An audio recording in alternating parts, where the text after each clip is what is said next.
Dexter Henry here with the great Knicks beat writer for the New York Post, Stefan Bondy. And Steph, you have a fantastic feature that will be coming out in the paper on Sunday and also on nypost.com about Rick Brunson and Jalen Brunson. And obviously the father-son relationship is always so fascinating for a lot of people around sports.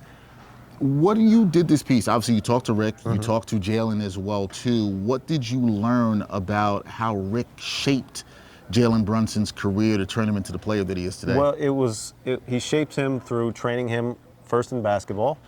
He stepped up and took that role. He trained him through teaching him the mental aspect of it. He really focused in on that and how tough you have to be an NBA player. And he also taught Jalen through osmosis, meaning Jalen grew up in a situation where they moved countless times. Rick was on a non-guaranteed contract in 8 of the 9 seasons that he played in the NBA. So there was this constant need for Rick to, frankly, just be better conditioned than everybody else and train harder than everybody else. And you're stressed, because you don't know when your next contract is going to be or if you're going to, be unemployed the next day. So Jalen grew up in that environment and learned from that environment different things that kind of applied now to his NBA game. And they both explained that to me in the interviews. And we've seen how Jalen obviously has become an all-NBA player, all-star player here. But what's interesting, Rick Brunson's still part of the coaching staff. He's helped Jalen Brunson in his youth, now as an adult. What's the dynamic now as the father-son dynamic, but it's also father-coach as well, too, player-coach, I should say there.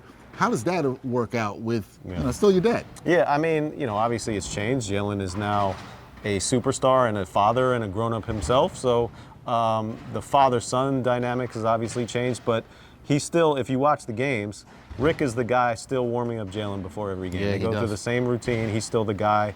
If you watch and Jalen might be getting a little upset at the referees and it's getting a little out of control, guess who's the one that goes talk to him and talks him out of it?